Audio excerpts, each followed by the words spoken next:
Hello, my loves, and welcome back to Strange Playgrounds. Now, this is going to be a kind of, we're doing a sort of multi-cross-platform project over at the Ginger Nuts of Horror, which is a website that I write articles and essays for. We are looking specifically at the beginning of the year, we are looking at the relevance of horror fiction to matters of mental health, psychological states, and so on and so forth, in a very loose vein. I mean, this is not something that is specifically about how horror has helped people or how horror has helped people to explore notions of psychology or anything like that, although it does include them. It can branch off into almost any area that comes within that purview. We really are looking for sort of personalized accounts of what, for example, we've got a lot of writers who are writing about how the experience of consuming and writing horror fiction has helped them with their own personal states of mind, their own personal issues with mental health and whatnot, and I will be getting into that too. But also my introductory essay, which you'll find over at the Ginger Nuts of Horror, and I'll also link to below, kind of takes it a step further. It looks at how horror fiction has generally elevated the status of the conversation to almost existential realms, where it has allowed us to explore a more species-wide fundamental despair that comes from our humanity, that comes from our born conditions.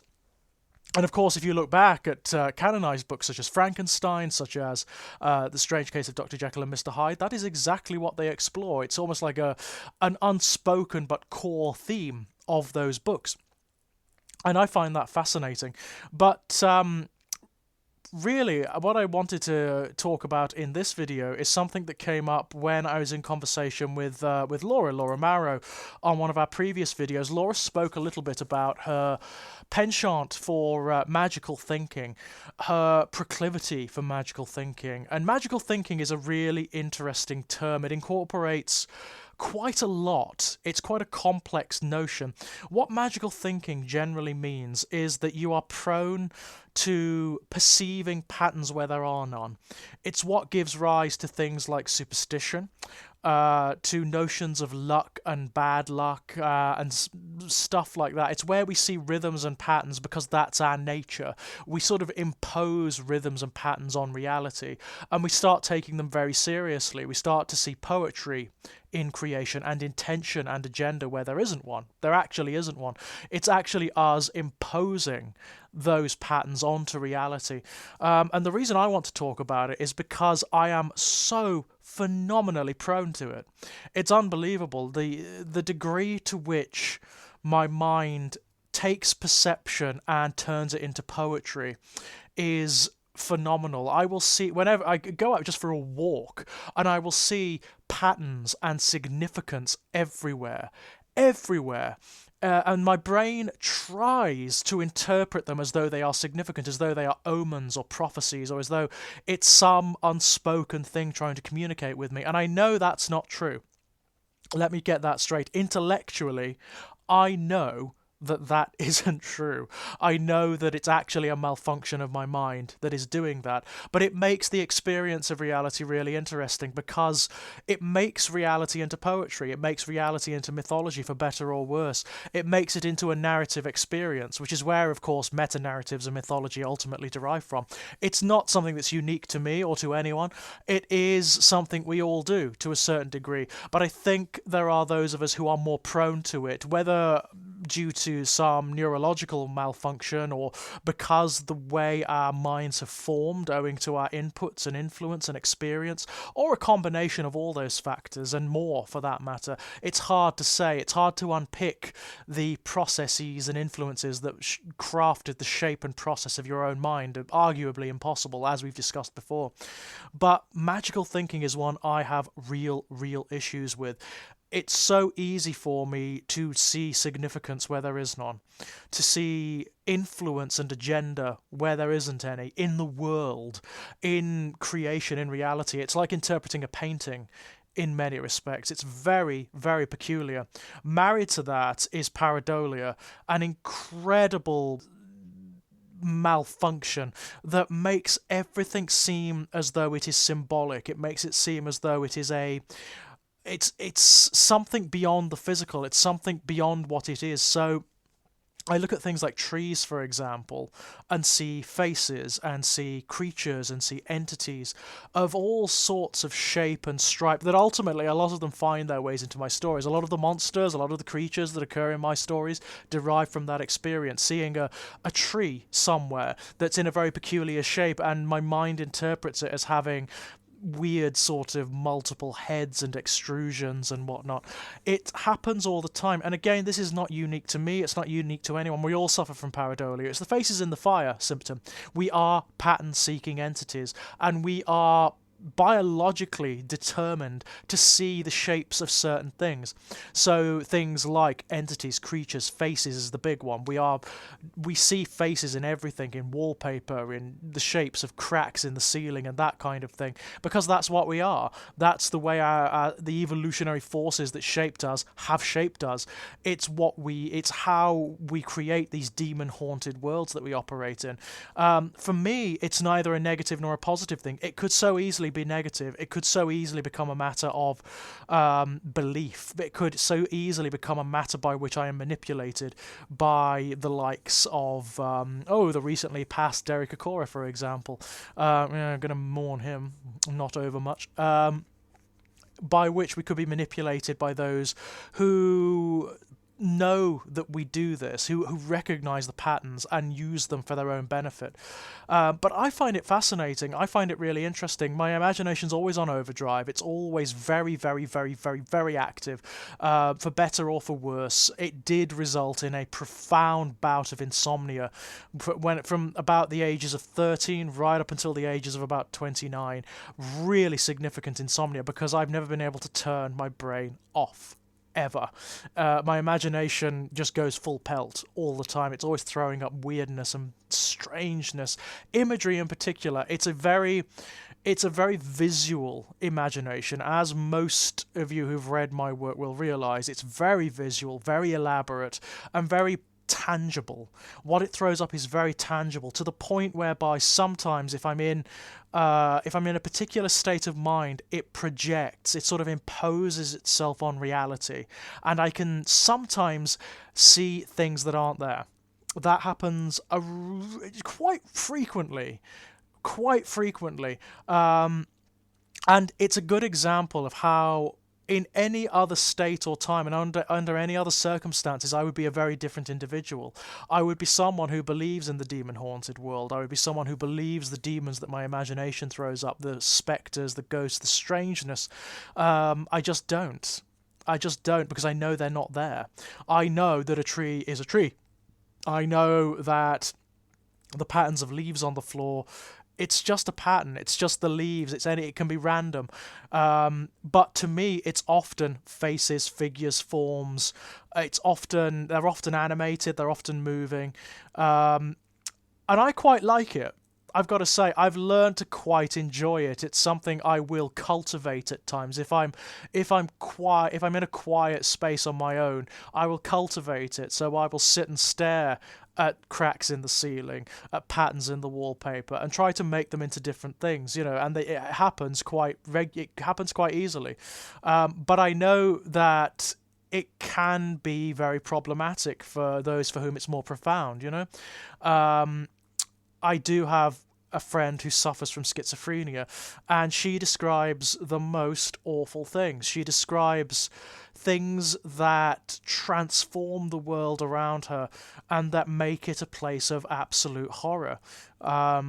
It's different for everyone. I mean, I would hypothesize as I wouldn't even describe myself as an amateur psychologist. I have a psychology A level, and beyond that, I'm interested in reading about psychology and the way perception shapes our states of mind and whatnot. It's fascinating stuff. Theories of psychology are particularly interesting. Theories of mind are particularly fascinating. But what my friend experiences, she knows they're coming. She knows the sort of schizophrenic episodes are coming because she hears they have signs, they have warning signs. She hears in the distance radio static. and that lasts for a few days, and then it gets closer and closer and closer and louder and louder and louder, and eventually she starts hearing voices, and they're both inside and outside her head. And then she starts seeing things. She starts to get visual hallucinations, like mouths blossoming in the wall and eyes blossoming in the ceiling and stuff like that. And eventually, she says it's like stepping outside of her own body. It's like she becomes someone else. There's a sort of Jekyll and Hyde quality to it, where she becomes someone else, and it's like watching herself in a dream. It's like she doesn't have any control. There are external forces acting upon the way she acts and operates. And I find that it is fascinating, that changed state of mind. For her, it's very frightening. It's not a pleasant thing. It's not a creative thing. It's something that really is very deleterious to her life. She's lucky in the sense that she has a group of friends around her who understand and who know and who help her. She has a support network, but many don't. Many don't. What she finds outlet and expression through is actually music. She creates music, and it's wild. It's really interesting. And what she finds fascinating is that it changes depending on what stage she's in. That creative process and the music that's produced actually changes depending on her state of mind. So it expresses what she's going through. And it's the same with fiction. It's the same with any creative process, really. At its best, at its most earnest, it is an expression of what's going on in the creator's mind.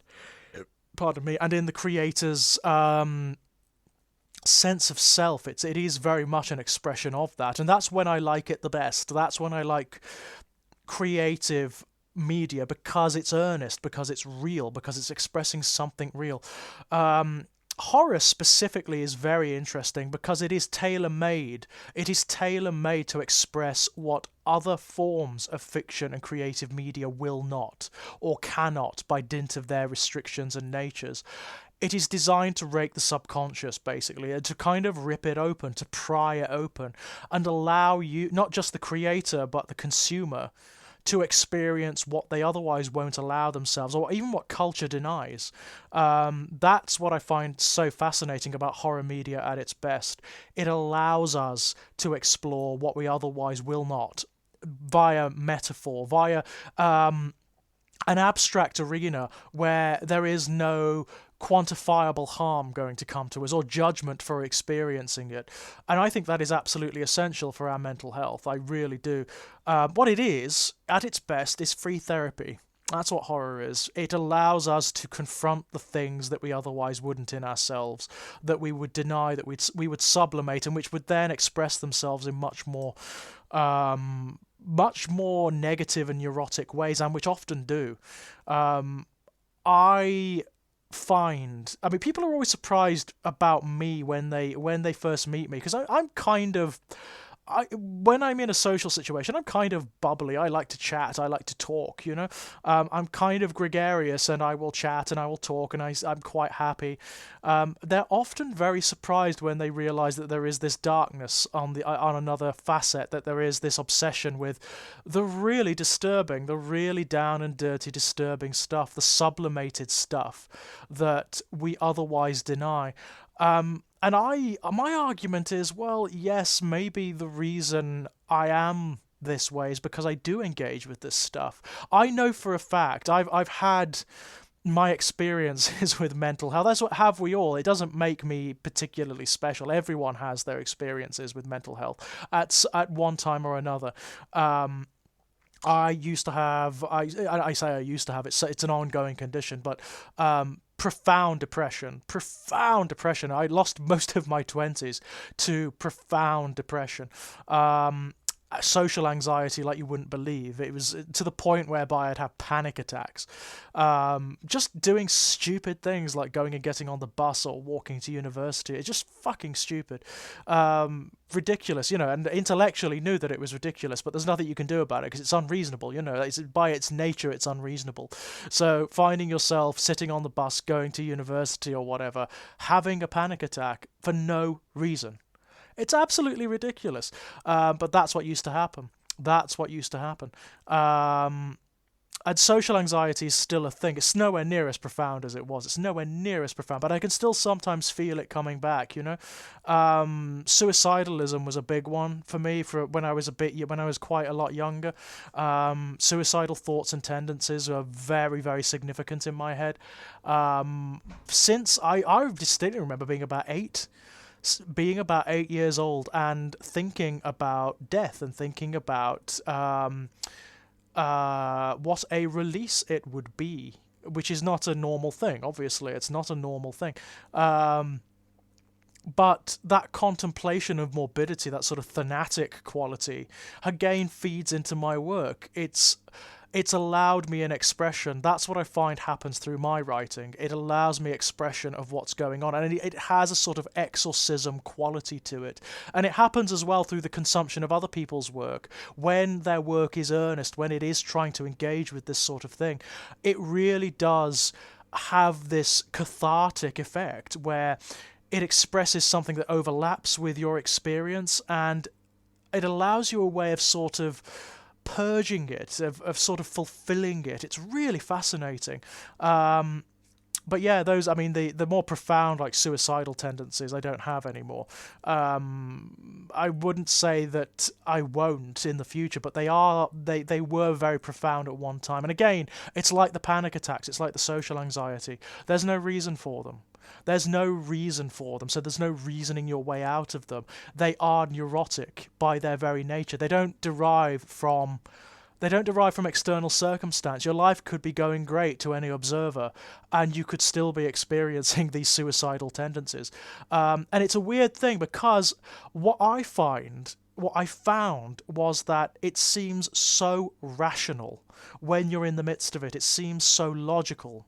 I never thought, for example, when I was going through these depressions and social anxieties, I never thought I'd reach the age of 30. It seemed so patently absurd to think that I would reach the age of 30. It seemed obvious to me that I would be dead by then. It seems so obvious. But that's the way it works. That's the way the perceptions work. It distorts and twists your perceptions to the point whereby things that are absurd and neurotic seem reasonable. They seem logical, rational, and that's why it's so difficult to get over, because it is a bit like trying to get someone out of a superstition or out of like a religious state of mind.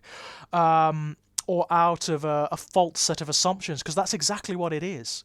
The disease talks to you in the voice of your own mind, and it tells you that these things are logical, and it will provide all of the evidence, all of the argument, all the rationale, the philosophy behind itself. It's a cancer that argues for its own existence, and it's really weird. Looking back, it's very fucking strange. It's unlike anything. You can't really understand until you've experienced it. That's the thing. And even then, I doubt you can, because everyone's experience is their own. Everyone's experience of their own mind is their own. And the manifestation of what seem to be common diseases will in fact be very different from person to person and from mind to mind. So it's your own disease, and you've got to deal with it. Ultimately, therapy helps. It really does. Sometimes drugs really help. They can really help, especially if it's extreme. Especially if it's extreme or self-harming or whatever. Fortunately, I didn't get to that point. But, it was close. It was close a couple of times. I was sort of on the edge, And it's so weird because it doesn't even seem that profound.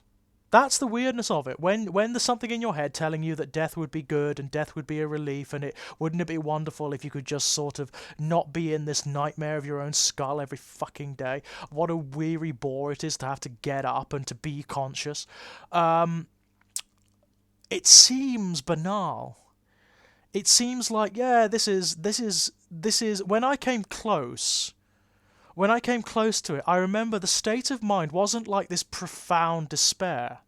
It wasn't like this wailing and gnashing of teeth. It was sort of like, I've kind of had enough today. It was exactly that. It was kind of like, waking up, it's sort of like, I've had enough. I've just had enough. Yeah, maybe today. That's it. That's what it's like. It's banal. And that's what makes it so insidious, because it is banal. But what horror fiction has allowed me to do, the creation and the consumption of, is to explore that.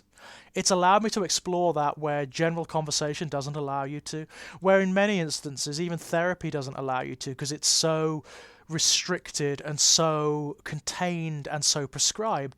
I find the experience of art and fiction helps a great deal, especially when it's specifically or even metaphorically exploring this stuff. That's another thing.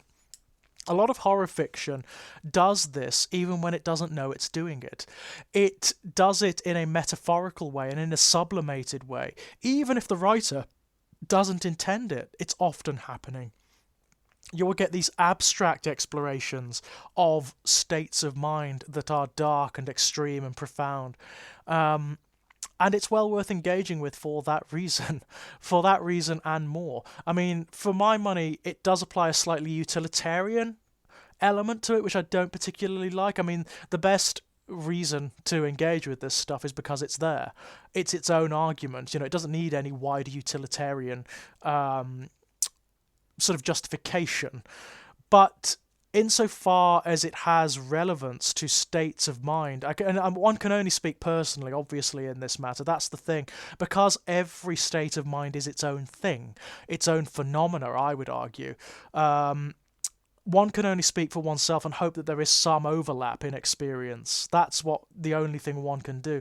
I wouldn't ever dream of imposing my own state of mind on anyone else or my own experience, because I just don't think it's legitimate. I think every human being is its own strange and bizarre bundle of phenomena. But yeah, what I found it has done for me is it helped me to survive. It helped me to explore these states of mind and to grapple with them in a way that was far more productive than I otherwise would have. Without it, I would be dead. There's no doubt in my mind. I would either be dead or I would be locked away. I would be sedated somewhere. There is no doubt in my mind. Something extreme would have happened. Either self-inflicted or otherwise, I don't know, but something extreme would have happened one way or the other. Fortunately, it didn't, and I'm now in a state where I feel more stable than I ever have been. And don't get me wrong, these things come back, they come back in waves. You will find them arising again at particular points. I mean, funnily enough, when I was writing Born in Blood was when they started to come back last. And the reason they came back when I started to write Born in Blood is because the intention was to explore those states of mind, to rake up the muck of despair. So I drew on those experiences. I actually sort of tried to remember what it was like to catapult myself back into those states of mind. The problem with the conjuration of those states of mind is that it is kind of like it's got a little bit of The Exorcist about it. It's like conjuring a demon, and it's very difficult to put the lid back on it because it will start to take over. Even the experience of those states of mind for the sake of fiction or for the sake of art can sort of hardwire them into your brain, and suddenly your brain starts experiencing them again. And that's a problem. That can be a problem. So I did have to put Born in Blood down for a few months whilst I was actually creating the stories, because it was starting to get to me. I could feel these old states of mind bubbling away, and these old anxieties, and this old darkness was coming back up, and it was like, nope, that's not happening. So I had to sort of put it aside for a bit and then come back to it. But that's very interesting to me. That in and of itself is very interesting to me, because what that states is that the experience of despair and depression and these altered states of mind, these bizarre, broken, problematic states of mind, can in and of themselves be the stuff, the fodder for storytelling. And I think when you're expressing something genuine like that, when you're feeling it, when you are actually experiencing it, it creates the best fiction. I really do. It's why I'm not prolific. It's why I find putting stuff out very, very difficult, because I will only want to put out something I genuinely feel. I would only ever want to put out there stuff that I genuinely think is true or has some truth that can be derived from it.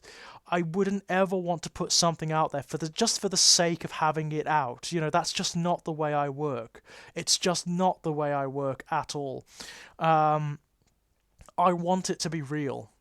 I want it to resonate with people on a very real level, and I want it to. I want it to harm people in many respects. I want people to read the work and find it distressing and disturbing because it has overlap with their experience, because it is dredging up these emotions and these states of mind. Because I think it helps. I think it helps you to deal with it. I think it gives you the means of experiencing these things in a safe arena. So, and I appreciate work that does that.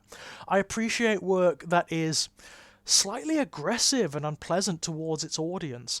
The Mist is a very good example of that. Stephen King's The Mist, both the short story and the film adaptation, they're both really good examples of that. A lot of people react negatively to it. I love it. I love fiction that leaves you feeling desolate, that leaves you feeling as though you've been assaulted or violated. That's even better. Jacob's Ladder does that. Films like Jacob's Ladder, the first two Hellraiser films do that to me as well. They leave you feeling slightly soiled and violated. A lot of David Cronenberg's work does that. I like horror.